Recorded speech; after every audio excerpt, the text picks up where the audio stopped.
durung ketemu jeneng kita Baladewa sing banane iki. Kula minangka dadi wakilane guru. Napa ning dadi penjuan kita Baladewa?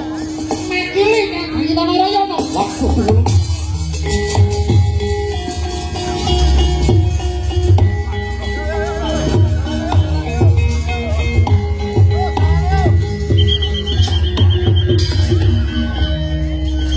Lega sing menak kuwi. Ini sampun atampi panyuwun kula. Nggih kula mangkili dhateng kadang kula Yai Narayana.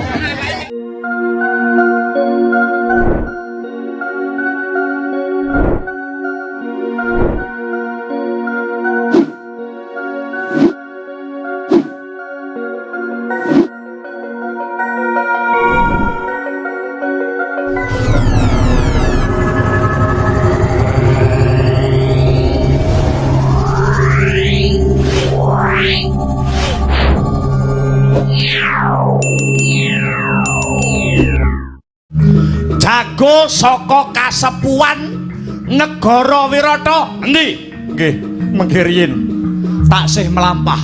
Ayo. Endi jago kan Wirata liak poteng-potenge batange. Tak kemah-kemahe balunge. Ayo, mosok jago Wirata yahene ora wani jedul. Weh! Jajingan lunga. Kaget iki wong.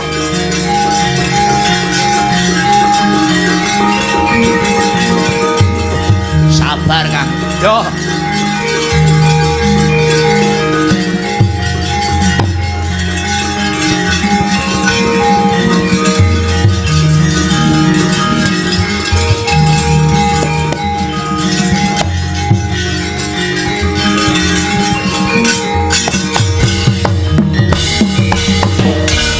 Sikro tandang resang payo sewi ore tungkul manembah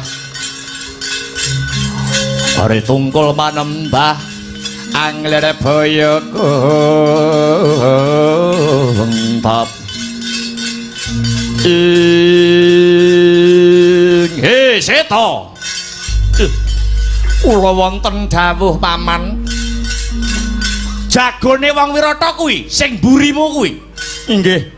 Lakar kados mekaten.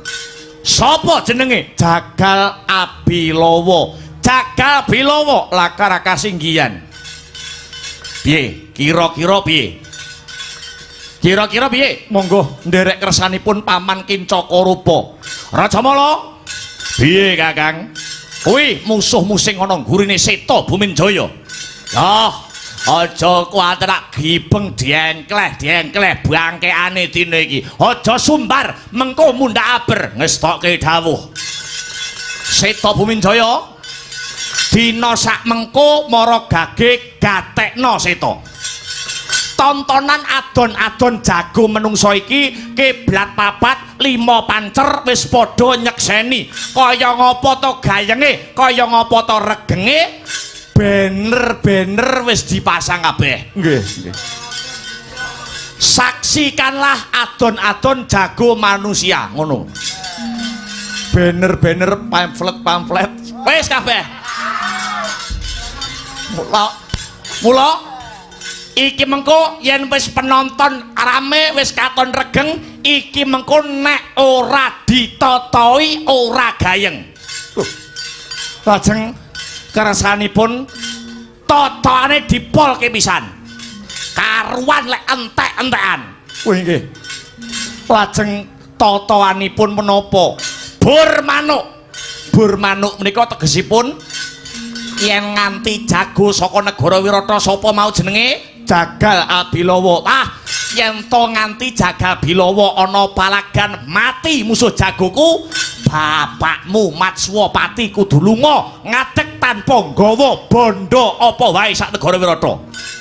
Kosok baline kosok baline yen to nganti Rajamala jagoku sing mati ora mung bumi kepatian guluku tak udoke. Piye? Piye? Piye Balawa iki tataane negara kira-kira jagal Abilawa wani apa ora? Wani.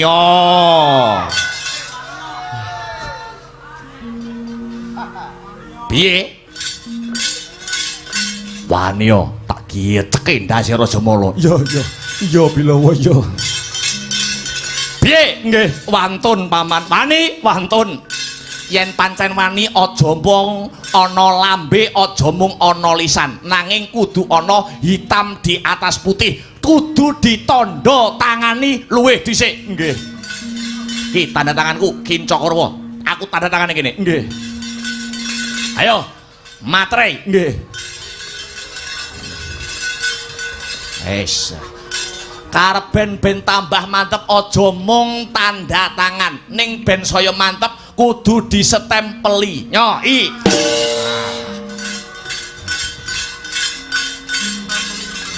Kaya ngene wis ora iso mbantah, nek nganti jagomu kalah, bapakmu kudu lunga saka negara Wirada. Nggih, ngestakaken dawuh. Yen wis jagomu unggahke panggung supaya ditindake adon-adon jago manungsa dina iki. Nggih. Sakniki niki ditindakne sakniki. Saiki sesuk bengi wayahe leren. Nggih. Sesuk bengi rasah dong ganggu aku arep cis sik. Nggih. Nggih. Nggih. Aja kesuwen enggal tindake. Nggih.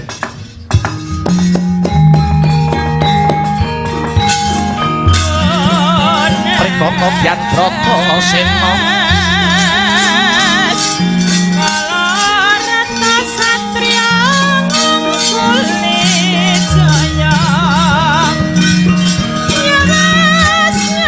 kampuh poleng bang bentulati sarira ngawula dumong godhek wok simbar jaja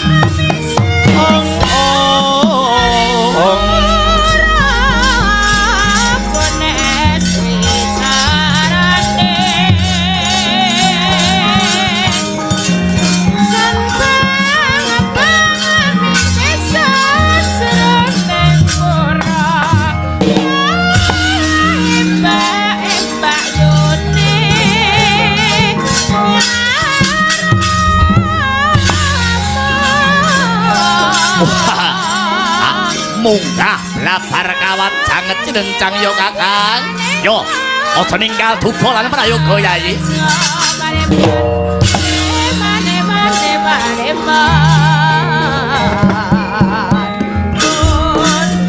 Lanang sing dadi juritmu, tak dongakne Rajamala unggul ing peperangan blabar kawat janget cinencang. Mbah rene wonten dawuh, kira-kira jagoku ki menang apa kalah? Menang. Kula bagian nyumet dupa teng wingking. Ya. Kula sing dukuni Rajamala. Apa ana syarat-syarane? Apa ana carane? Apa ana syarat-saranane supaya jagoku Rajamala iku menang ana blabar kawat janget cenencang? Wonten carane. Carane piye Mbah kira-kira? Jagone jenengan ampun ngantek madhep ngidul. Lho, penyebabe ora entuk madhep kidul, sak mangke Nagadina teng sisih kidul. Malah nembe jagongan kalih Nagasari barang. Oh iya. Ngono nggih.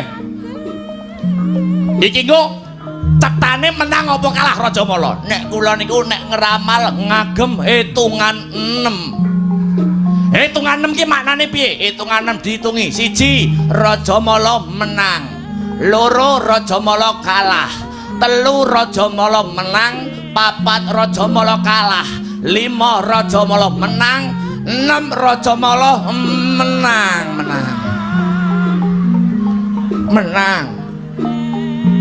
Nek ngono iki ana tukon rokok sithik kanggo kowe Mbah. Alah nggih napa tok repot-repot. Iki nggo ucapan panuwunku kanggo kowe, mboten usah repot-repot. Gelem nampa apa ora? Lalah nyapa to panggah tak tampa to. Wandekno. Dongakno kan Kang Doan. Rajamala supaya menang. Nggih. Menang karepmu ra ya karepmu. Penting entuk duit. Jare komplek nek cah anyar sapa jane?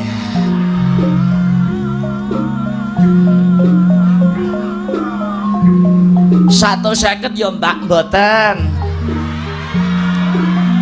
Sakniki napa-napa pun mundak mbah. Ya barang rakulaan lho. Ndang ya gelem ya 150 kanggo langganan. Nggih pun monggo kula ladeni ya. Ngene iki paling tak tipasi tok wis turu. Wah, ayo munggah blabar kawat janget cinencang jagal bilowo. Aja nganti kowe mundur ing keguntur, aja nganti kowe mendho ing pamiluta. Aku ora bakal wedi. Kowe ngejak tanding karo jagal bilowo. Ngejak pirang dina tak ladeni. Ayo Rajamala maju.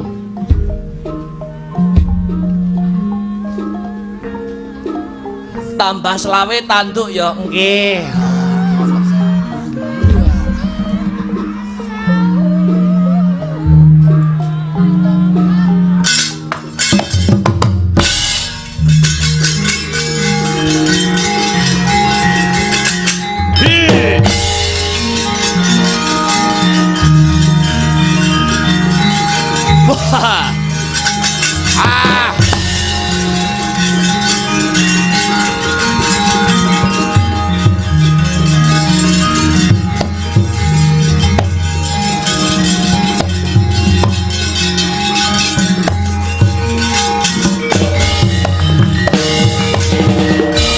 Redo mawur mangawur-wurahan dengarane ngajurit gong maguru gongso tata kaya butula para panjriting turangga hesti miwang dwaja kang kekitir ora kata ingkang dwaja dwaja lelayu sepit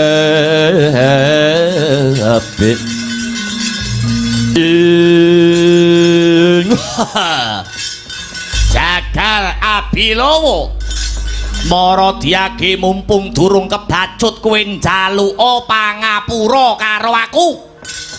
Kowe tanding karo aku padha karo Soroh Nyawa.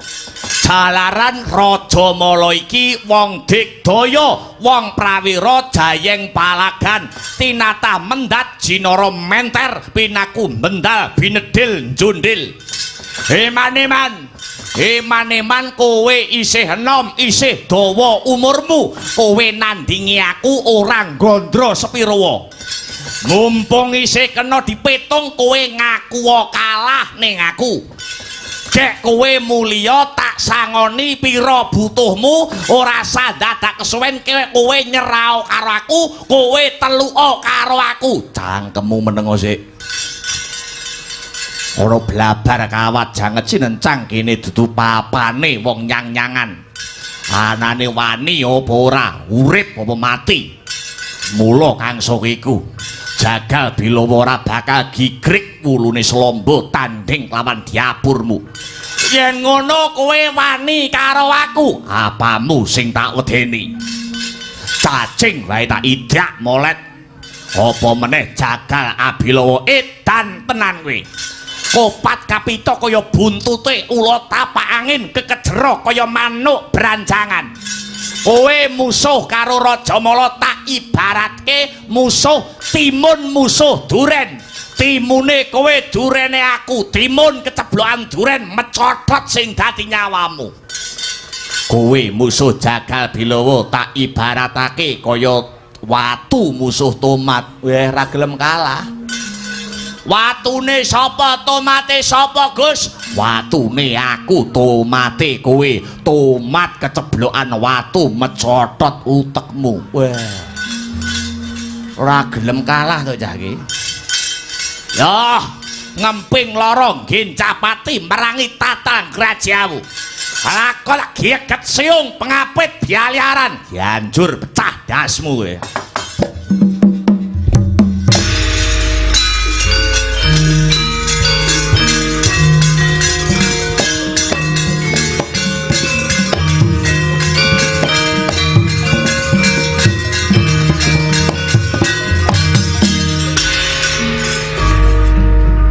adon-adone diwiwiti ya dikeploki yo.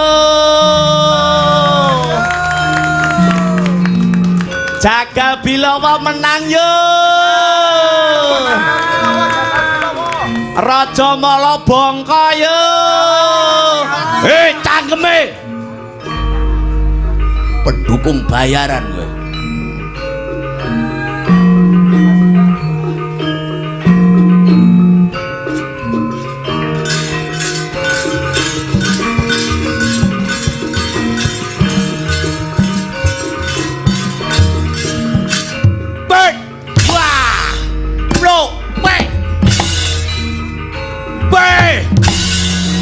Minggat rontok jalungmu.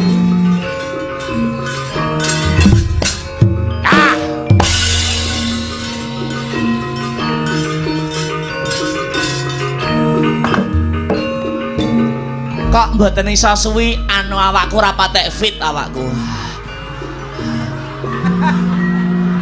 So nek rene neh aku tak jam musik nggih. Makasih ya wis dilayani nggih, Mbah. Aku suwayang karo pian. Dah. Ya tuwek meh mudare kakean pulah. Pulahane. Antek gatel kabeh.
Bilawa, kowe aja mati Bilawa, kowe aja nganti kalah. Iki totoane negara Bilawa. Ngombe. Oh ya.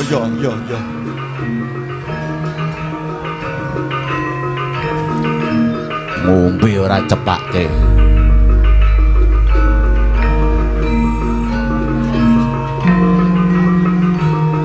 Ngombe ya.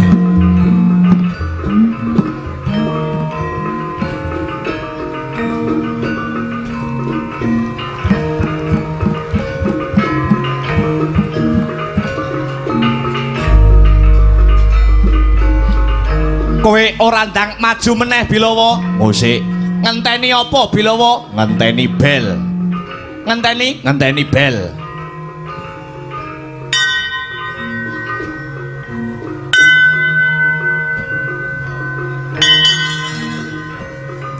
Wis muni, tak maju neh. Yo, sing hati-hati.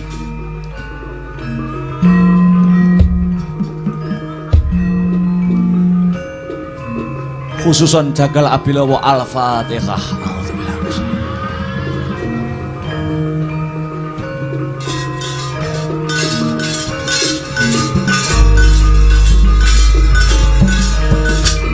Woi! Wah! Wait! Wah!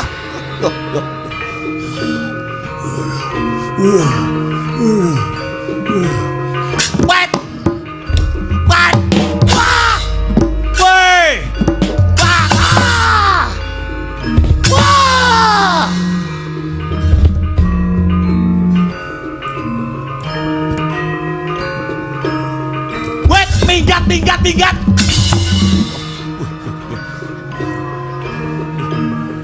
Nang blabar kawat janget cing cangok enek begenggek.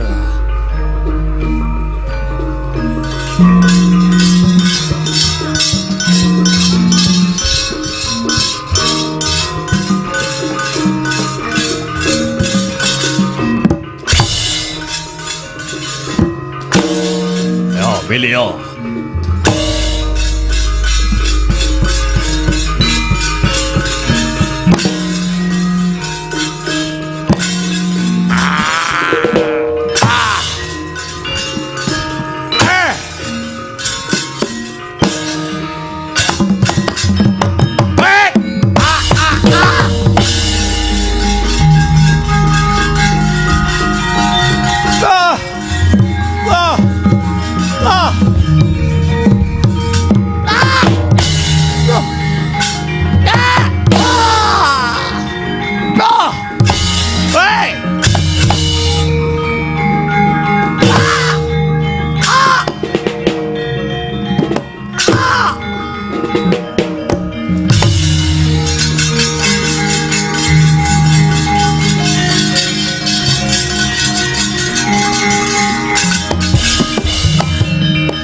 Ayo ngadeg kowe. Obao cah getas kok dilawan.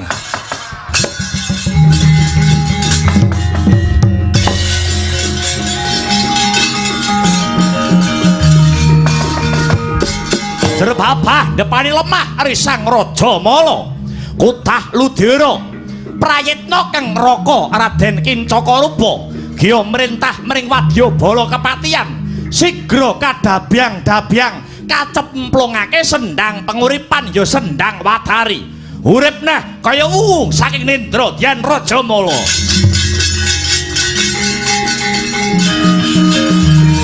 Yo gotong gotong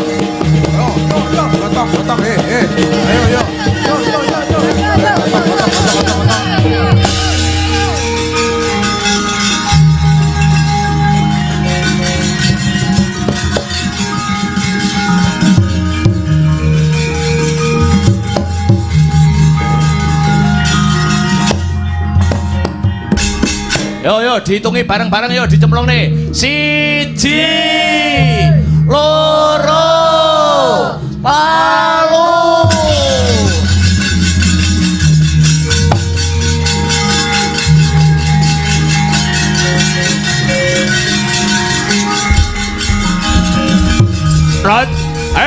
Binawa Raja Mala isih urip.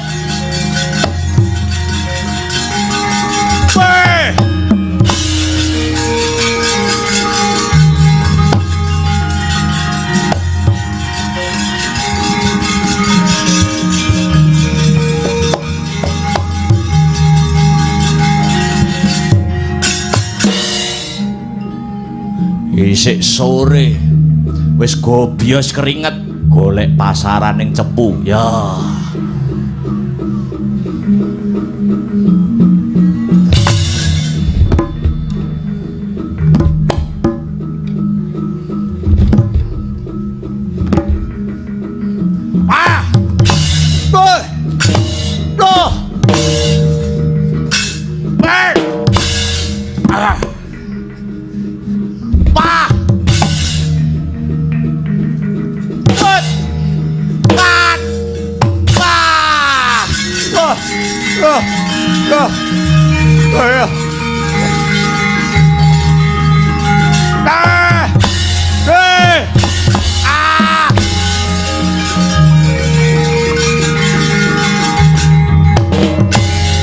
Yo gotang lah yo.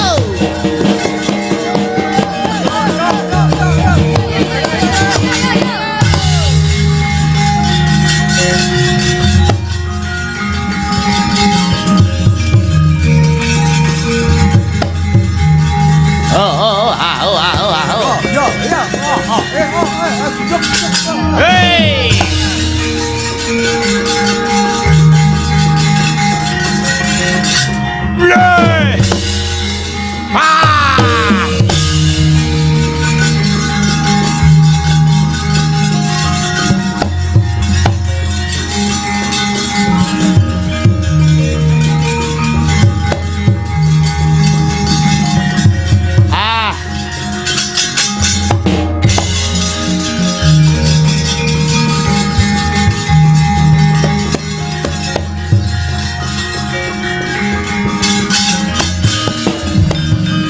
Prataruna angutiya sanes karo mongko sakune dumati marsudi ing kawula kang akeh gunane pisane sembodo tragen ana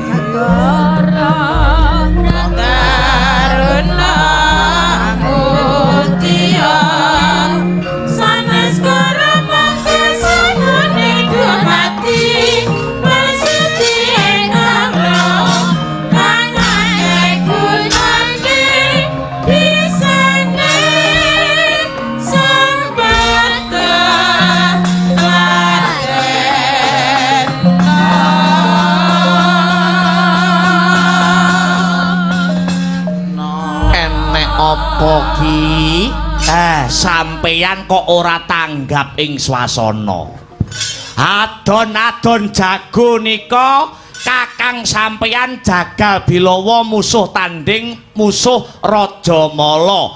Raja Mala mati cemplungke sendang urip neh, Raja Mala mati cemplungke sendang urip maneh niku sampun marambah makaping-kaping.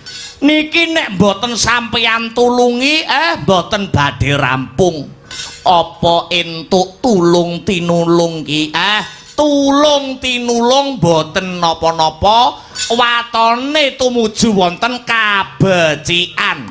Lah banjur caraku bakale mbantu kepiye ngaten. Sampeyan dhisik tau duwe pusaka peparing saking Bathara Brahma sing jenenge panah Kyai Brahma Warastra. Iya Ki. Lah niku gunane sakniki. Panah sampeyan sing jenenge Brahma Warastra sampeyan lepasne saking mriki.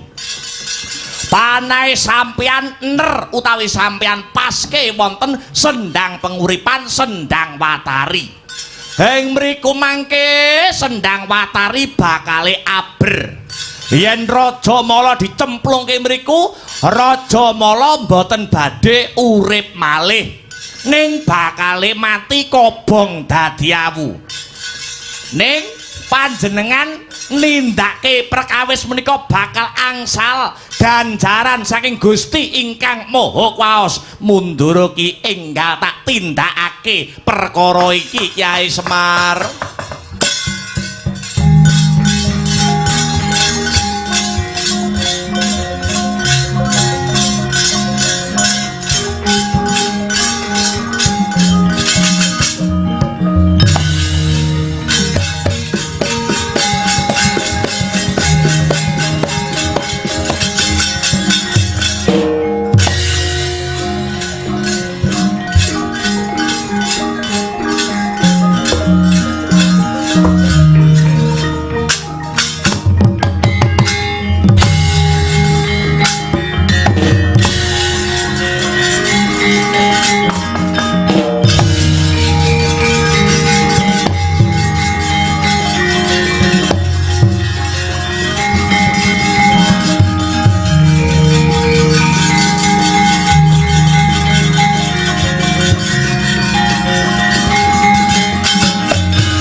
Kentekan akal apa ora kowe Bilawa?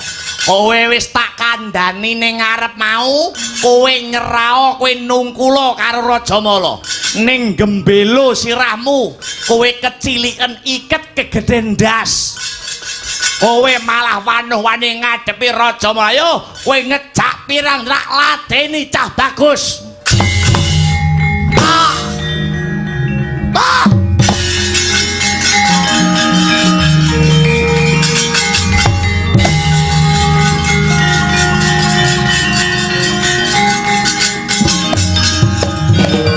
Lauda kaya mangkono noyah nayuh Baskara titi mangsa. Budidayane manungsa tan kuwawa mbedah garise kang kawasa. Risang Raja Mala wis tumeka wahyaning mangsa kala pinesti janji tan kena den uncati. Sendang Watari kang sampun cinemplungan Brahma Parastra mubal babal dadi geni kocap kunarpane Dyan Raja Mala den cemplungaken Sendang Watari kobong dadi awu. Oh.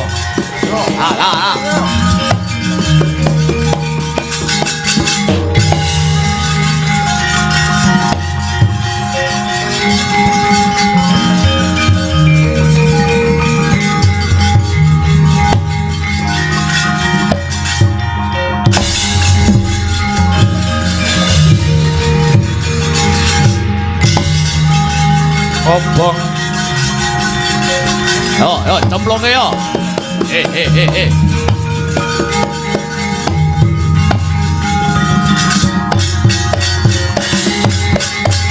Hei.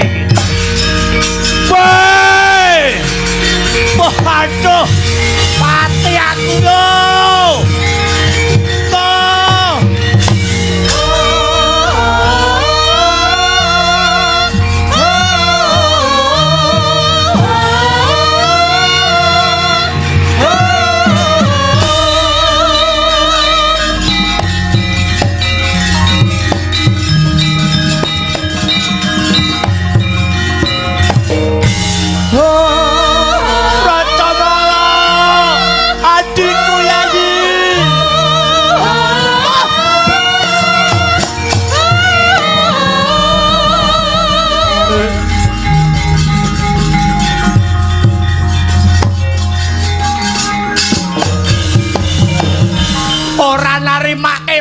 Adikku Raja Mala sing banget tak tresnani.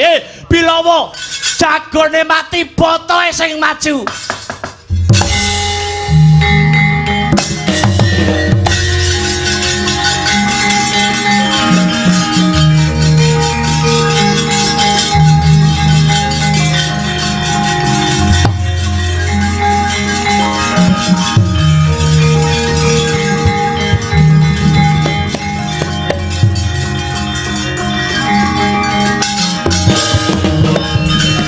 Suramrata Jayawrata rebutan. Hei, 1000 pareng maju, 100 pareng ambrus. Hei, Jakal Bilawa. Pancen kowe bisa mateni adikku Raja Mala. Iki botoe sing maju. Kincaka rupa adepana. Ngecak pirang-pira tak lateni kowe. Sapa iki Dik cantik men iki? Peyuh. Wiwit saka pucuk rambut nganti jempolan sikil renek getek cacate ae cantik. Namane Peyan sapa? Inggih Raden, menapa paduka pangling kalian kula? Pangling wae. Kula nate ketemu kalian panjenengan. Loh, ketemu ning ndi? Wonten Kaputren Negara Wirata. Kula menika abdinipun Dewi Utari. Kowe abdine Dewi Utari. Inggih. Jenengmu sapa? Niken Salindri. Yo.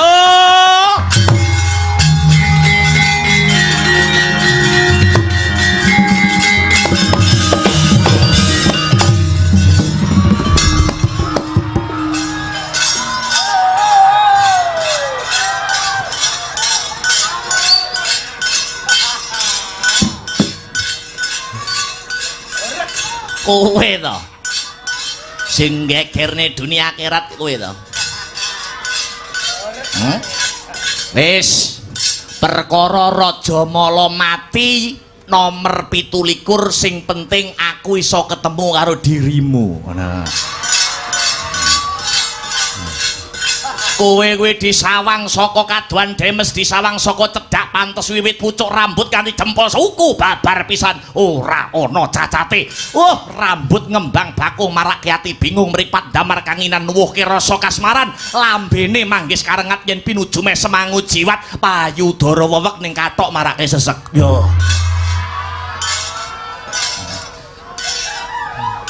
Ngapa to ngono kuwi aku gedhing, aku ngono kuwi gedhing, aku ngono kuwi. Wes ndak usah tedeng aling-aling tedeng. Aku seneng karo kowe, aku kedanan karo kowe, aku sayang karo pean. Asline omahmu ngendi? Nggih daerah mriki-mriki mawon kula abdine Dewi Utari. Ngono nggih. Kowe njaluk apa? Ndri. Waton ora njaluk tumuruning lintang lawan rembulan. Kowe tetep tak sembadani ning kene sing enek nggur karyaku karo kowe gelem ora dadi bojoku kowe dadi bojoku ora bakal tiba ning parang curi nanging bakal tiba ana kasur babut manuta kelawan aku dadi bojone Raden Kincakorupa panjenengan niku sampun sepuh kula niku taksih bocah jarak umure niku adoh sanget napa paduka kalian kula niku ibarate umure adoh napa mboten masalah. Lho, wong tuwek kaya aku ki entuk cah nom kaya kowe, entuk cah cilik kaya kowe iki padha karo entuk jamu ngono. Malah guyu. Guyu piye malah.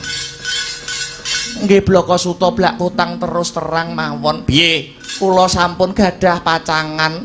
Kowe? Nggih. Kowe wis duwe pacangan? Inggih. Pedhot nae karo aku. Nggih menika cara nista wonten cara ingkang langkung utama. Cara sing luwih apik piye? Panjenengan tembung mawon pacangan kula nek paduka kepenginaken kula. Bojomu kuwi bojo kula niku mapan madyaratri tengah wengi uda kawis setengah kalih welas sekedap malih mapan wonten ing pojok beteng negara Wirata. Mapane ana pojok beteng negara Wirata. Inggih jam setengah kalih welas. Bojomu ki jane bangsane apa? Bangsane gendruwo. Yo. Musik to. Kowe iki cah ayune kaya ngono kok bojomu milih gendruwo. Yo aja ngenyek gendruwo naden gendruwo malah gendruwo iso suwi ngono. Apane lek omong-omongan ki lho. Oh nek omong-omongan.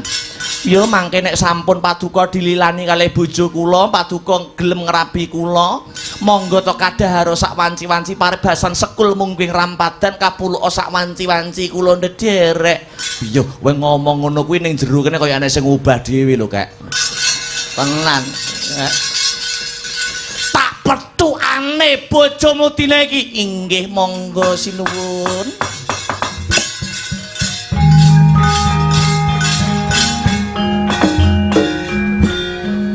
Nyapa to ngono kuwi nyapra sanjowan jawe nyapa gething aku ngono mbok sok ae nek wis rabi. Ah iya mlaku kok ngguri sok egat egok poh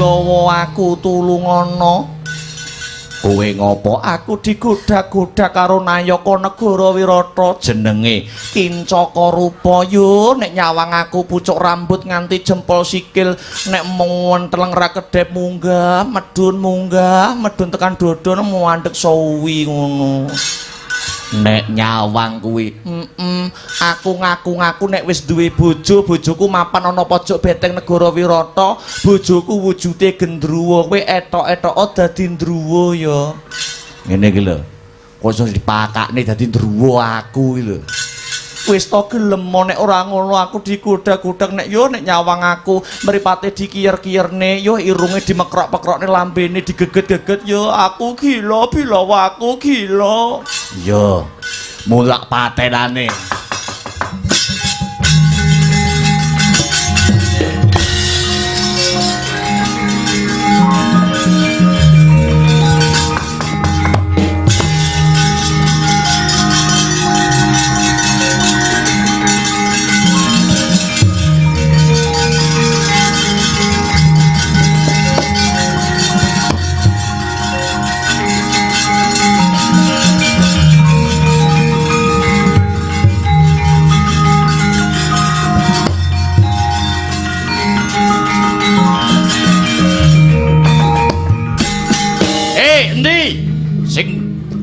bojone Salindri.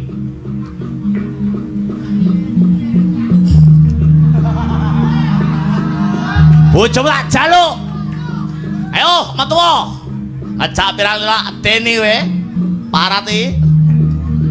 Ayo, metu jare setengah 12 mapan ing pojok Benteng Negara Wirata. Ndi pewujudamu?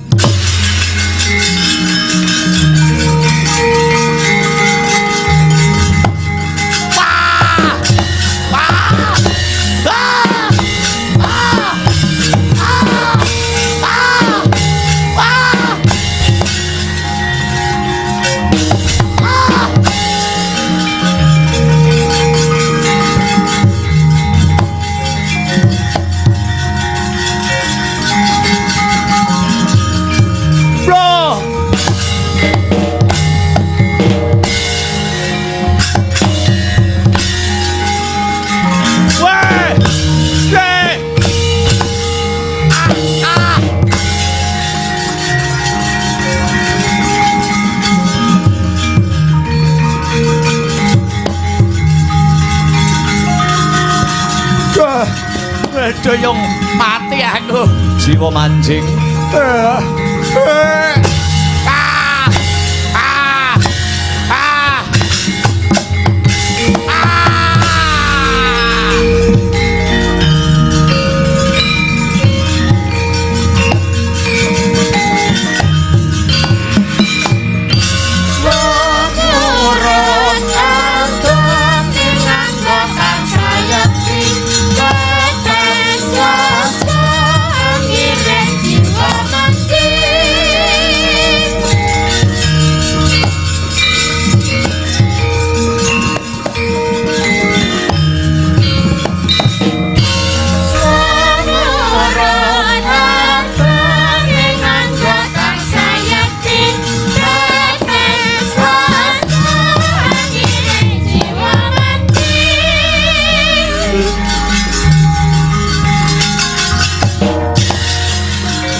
Susarmo.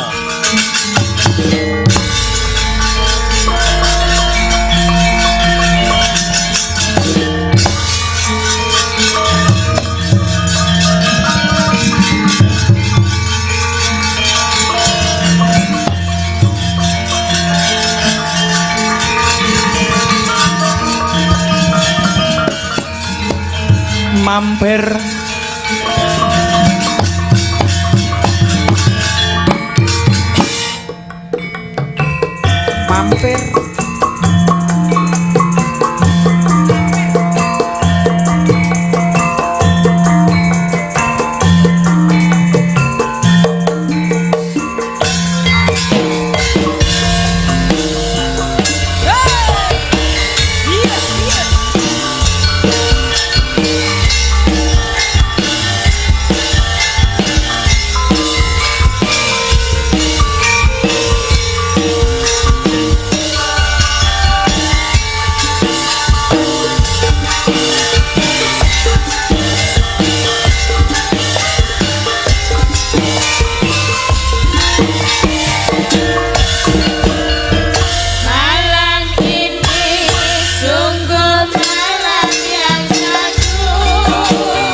subhanallah walhamdulillah wala ilaha illallah wallahu akbar.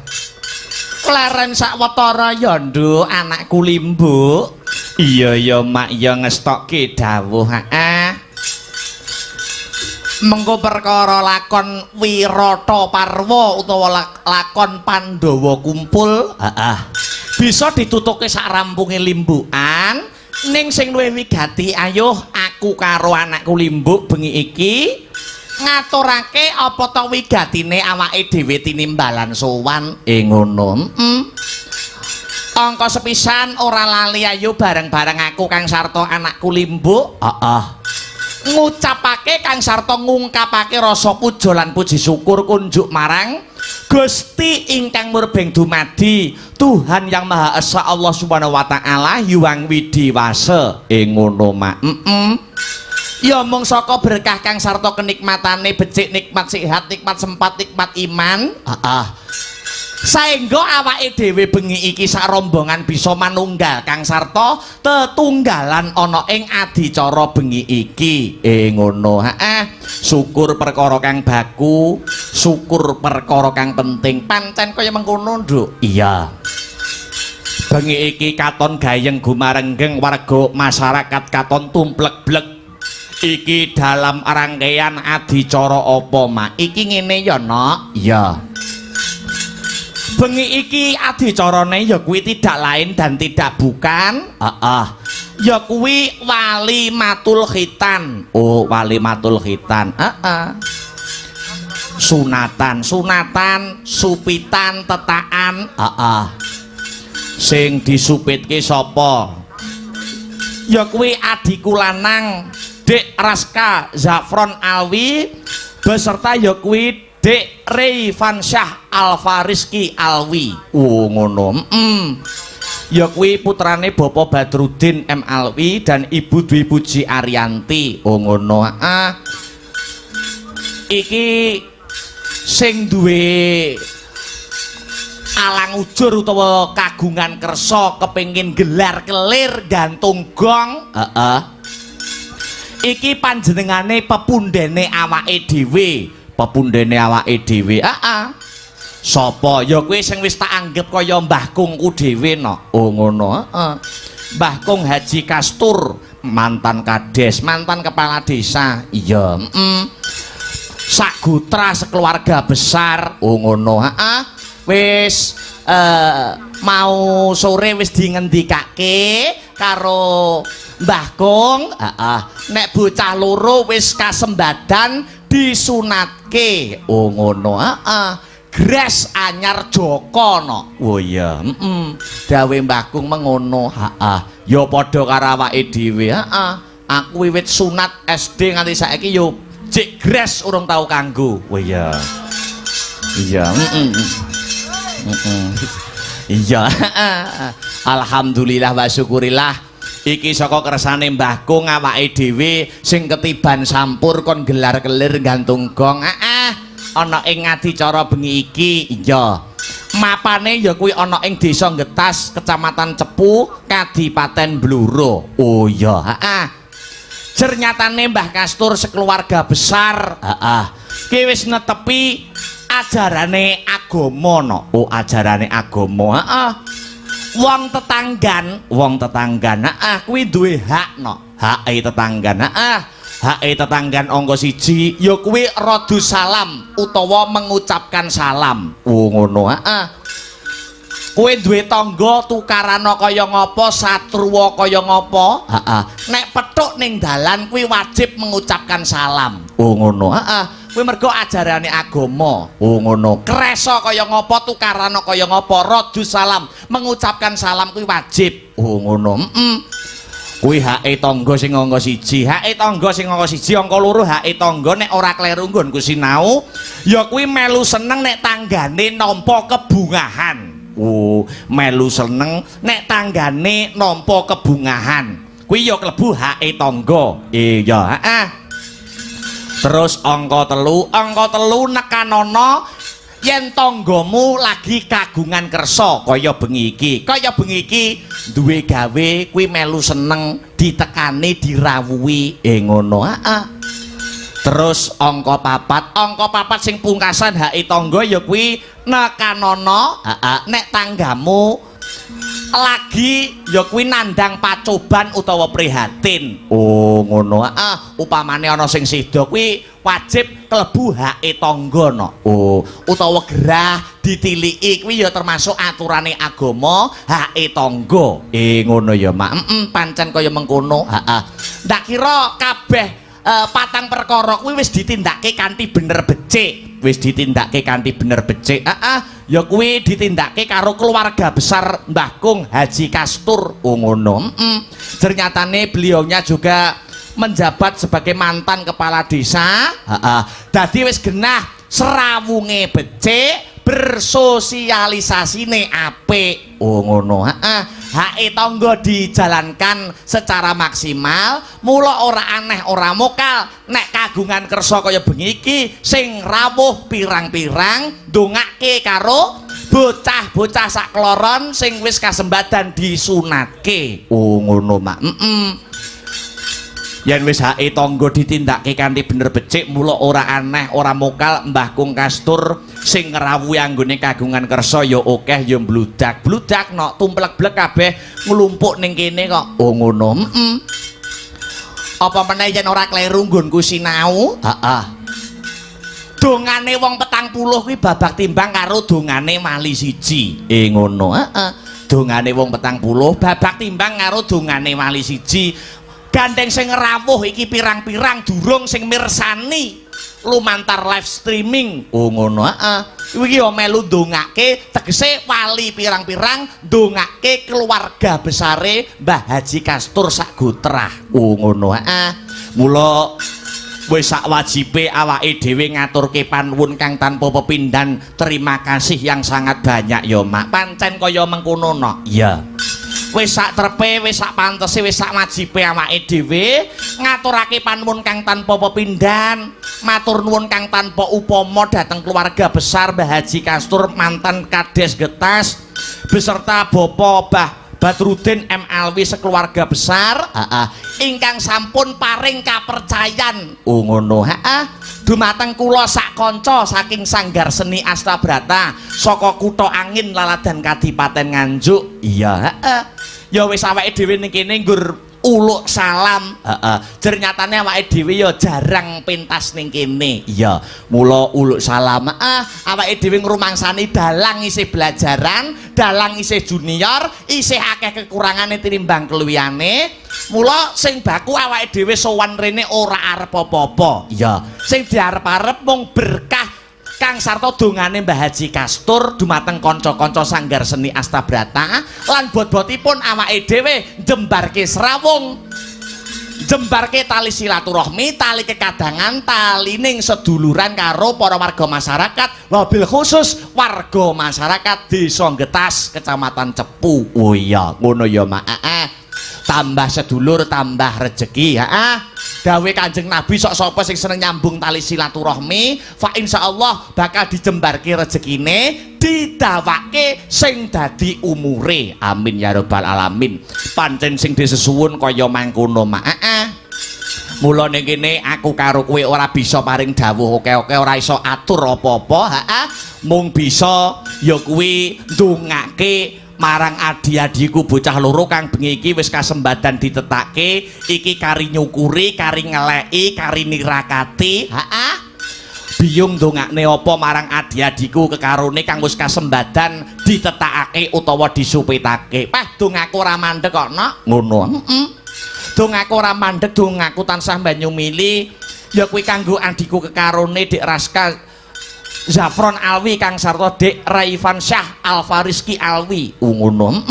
Dongaku muga-muga adikku kekarone dadi bocah sing soleh. Ya, bubar ditetakake satemah ing besuke apa sing dadi cita-cita kang sarta gegayuhane bisa kinabulake dadi putra sing piguna tumrap nusa bangsa kelawan agama. Allahumma amin. Amin ya rabbal alamin. Jebul kae sing tak anti-anti wis teko mrene wis rada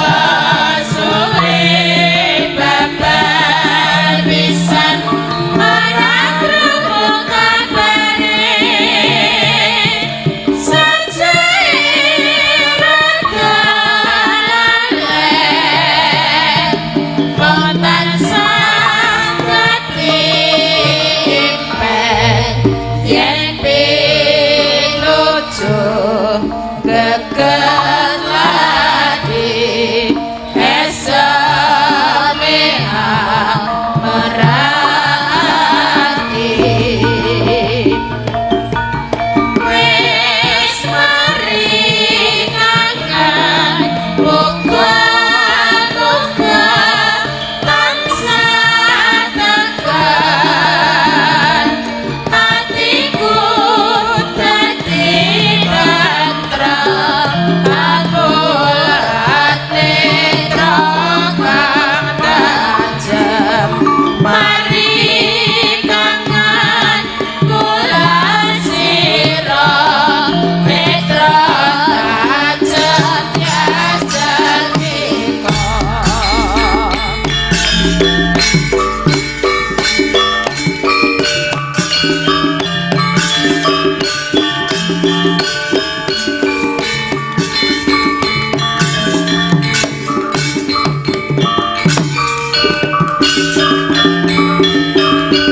Hei, jebul kae sing tak ati-ati wis teko mrene wis rada suwe babar pisan ora krungu kabare sajake rada lalen kok tansah dadi impen yen pinuju deket lagi SMPA merati wis mari kangen muga-muga tansah tekan atiku dadi tentrem ambulane trokang tajem mari kangen mula sira netra tajem jajati oh, hei,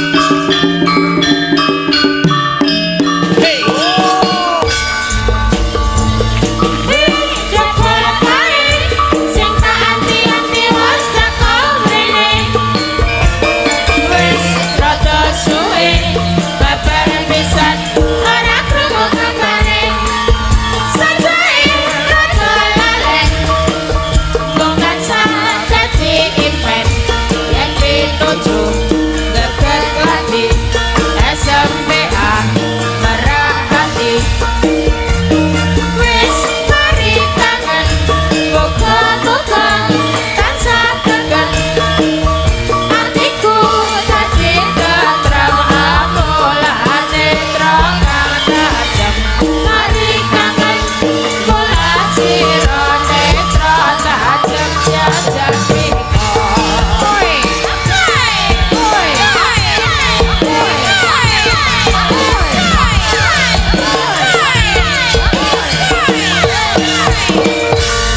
pranyata Mbah Haji Kastur kuwi ora mung penanggap wayang, ora mung penonton wayang, ning uga penikmat wayang no. Oh ngono, beda-beda.